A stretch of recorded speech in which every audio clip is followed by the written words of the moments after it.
इस साल की जो सबसे स्टार्टिंग में ही जो बहुत ही ज़्यादा एंटीसिपेटेड सीरीज थी the last of us, episode उसका 1 आ चुका है और उसी का रिव्यू मैं आपसे शेयर कर रहा हूँ। ये जो the last of us series जो भी आई है ये बेस्ड है जो 2013 में PS4 पर जो गेम आया था जिसे नॉटी डॉग ने बनाया था और उसका सेकंड गेम भी आ चुका है, इसका रीमास्टर्ड भी आ चुका है। रीमास्टर के बाद 2020 में the last of us part 2 भी आ चुका है। द लास्ट ऑफ अस यदि आप लोग जानते हो, यदि गेमिंग इंडस्ट्री से आप थोड़ा सा कुछ नॉलेज है तो आप समझ सकते हो कि PS4 की तो बिगेस्ट हिट में से एक गेम है द लास्ट ऑफ अस। और इसके लिए भाई जो हम लोग PC प्लेयर्स हैं कितना मन करता था खेलने के लिए, और इसके लिए बहुत ही लोग सब लोग पटिशंस करते थे कि भाई द लास्ट ऑफ अस को प्लीज PC पर रिलीज करिए। और वो भी वेट अप नहीं करना पड़ेगा क्योंकि 3 मार्च 2023 को द लास्ट ऑफ अस जो रीमास्टर्ड वर्जन है वो आप PC पर खेल सकते हो। जो the last of us series है इसका जो वर्ल्ड क्रिएट किया गया है, जो टोन रखा गया है, जिस तरह से इसकी जो स्टोरी है उसको रचा गया है, जैसे कि आप यदि उन्होंने इस तरह से लिया है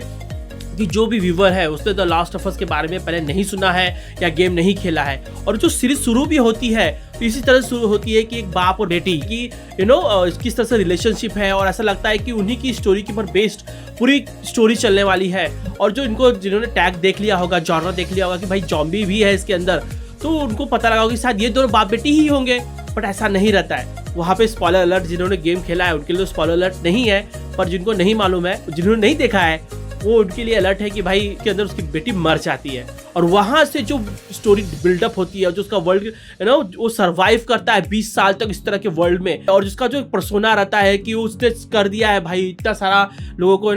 खत्म कर दिया है, कुछ बैड शिट किया काम है, और जिस तरह से उसका एक रेपुटेशन रहता है पूरे शो के अंदर मेंटेन किया गया है। पेड्रो पास्कल जो मेन रोल है जोल का, वो जो उन्होंने उसको हायर किया हुआ है कि ऐसा जो उसका बोलते ना जिस तरह से एनिमेशन और या फिर जो गेम के जो कैरेक्टर उसको जीवित करके पर्दे पर लाना, एक बहुत ही ज्यादा एक एक्टिंग ही नहीं, उसका पर्सोना भी ऐसा होना चाहिए, उसकी बॉडी भी बिल्ड भी ऐसी होनी चाहिए जो कि मैच कर जाए। जो द लास्ट ऑफ अस जो गेम था उसके जो जोल का जो कैरेक्टर था उससे मैच होना चाहिए था, और जो एली का कैरेक्टर है उसमें से भी मैच करने के लिए उन्होंने गेम्स ऑफ थ्रोन्स की लाइना मॉर्मॉन्ट यानी कि बेला रामसे, जो कि मैंने उसका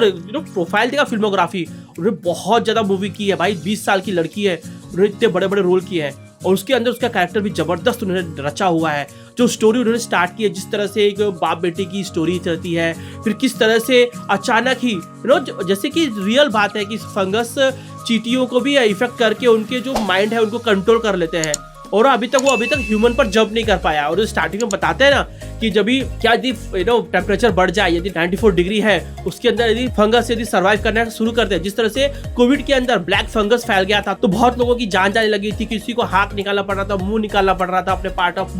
माउथ निकाल देना पड़ रहा था। उस तरह का यदि उन्होंने लोग सर्वाइव करने लग जाए, यदि ह्यूमंस को कंट्रोल करने लग जाए, तो क्या जॉम्बी वर्ल्ड पॉसिबल है? भाई ये सुन के दिमाग ना एकदम से आउट हो गया था। लेकिन इसके अंदर जिस तरह से इसको रचा गया है और जिस तरह से इसके अंदर इंट्रोड्यूस किया गया है कि जो बाजू वाली पड़ोस की जो बुढ़ी रहती है, और वहां पर जो ईयरी फीलिंग आपको आने शुरू हो जाती है कि भाई ये कोई ड्रामा सीरीज नहीं होने वाली है। और जैसे ही एयरप्लेन क्रैश करता है और जैसे वहां से जो स्टोरी बढ़ने लगती है, ऐसा लगता है कि अभी शो खत्म हो जाएगा, अभी यही रोक देंगे यार, प्लीज खत्म मत करो। पर ये शो 1.5 घंटे का है, आपको पूरा मजा दे के जाता है भाई। जितना आप चाहते हो ना कि वहां पर जो शो इंट्रोड्यूस करता है आपको, जैसे कि आप न्यूबी हो, पूरी स्टोरी को एकदम बड़े धीरे से ले जाते हुए वर्ल्ड क्रिएट किया है, एटमॉस्फेयर क्रिएट किया है, ग्रेट एक्टिंग है, जो बैकग्राउंड म्यूजिक है, जो राइटिंग है एब्सोल्युटली परफेक्ट है एक्टिंग के साथ साथ। और लास्ट में जब एक संगठन जो रहता है जो कि फेडरा के खिलाफ लड़ते रहता है, उनको मालूम पड़ जाता है कि जो एली का जो पावर है बेसिकली उसका फंगस और ये जॉम्बी का जो वायरस है उसको इफेक्ट नहीं कर सकता है।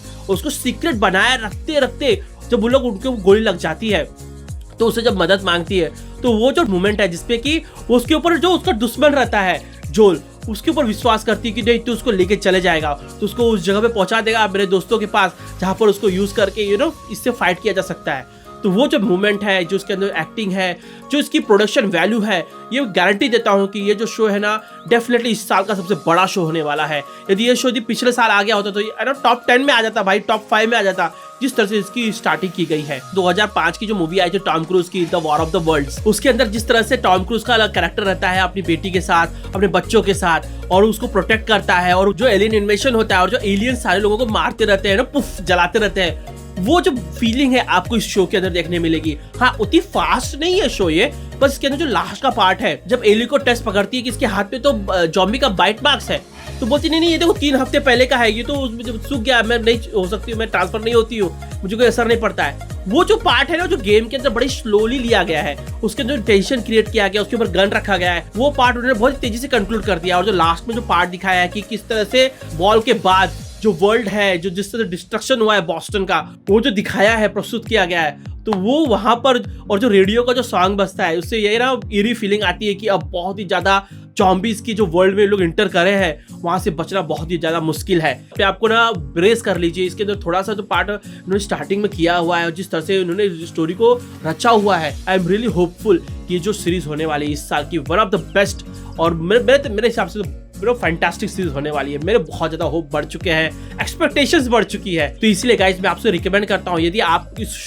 गेम को आपने खेला नहीं है PS4 के ऊपर, और यदि आप प्लान कर रहे हो PC पे खेलने की या फिर PS4 पे खेलने की, उससे पहले ये शो देख लेना। क्योंकि मेरा जो एक्सपीरियंस कहता है कि कभी भी ना जो लाइव एक्शन चीज देखना है आपको, तो उसके पहले यदि कॉमिक्स है, मांगा है, नॉवेल है या गेम है जिस पर बेस्ड जो सीरीज बनाई जाती है, उनको यदि आप देख लोगे तो उतना मजा नहीं आता है। और डेफिनेटली आप इसको पहले जो एपिसोड है इसको देखोगे तो उतना आपको इम्पैक्ट लगेगा जितना यदि आपने गेम खेल लिया होगा। हाँ, भले ही आप उससे पकड़ सकते हो, आप उसको कंपेयर कर सकते हो, तो वहां पर आप ना एक बार जो गेम जो इतना ज्यादा हायर रेटेड है, तो वो उससे आप इससे कंपेयर करोगे तो वहां पे आपको थोड़ी सी कमियां मिलेंगी। जैसे लास्ट में जो पार्ट को जो रश किया गया है, नहीं तो जो स्टार्टिंग में पार्ट को जो स्लोली लिया गया था, जिस तरह से 1.5 घंटे के एपिसोड के अंदर एक्सप्लेन किया गया था, जो इंट्रोडक्शन दिया गया था the last of us world के बारे में, जो जॉम्बी वर्ल्ड के बारे में, एब्सोल्युटली फैंटास्टिक था। ये डेफिनेटली मैं आपको रिकमेंड करता हूँ। यदि इसी तरह की सीरीज देखना चाहते हैं, इसी तरह की फीलिंग लेना चाहते हैं, तो वॉर ऑफ द वर्ल्ड्स देख सकते हैं, या फिर आप कोरियन जॉम्बी सीरीज किंगडम देख सकते हो, या फिर आप ऑल ऑफ अस डेड देख सकते हो।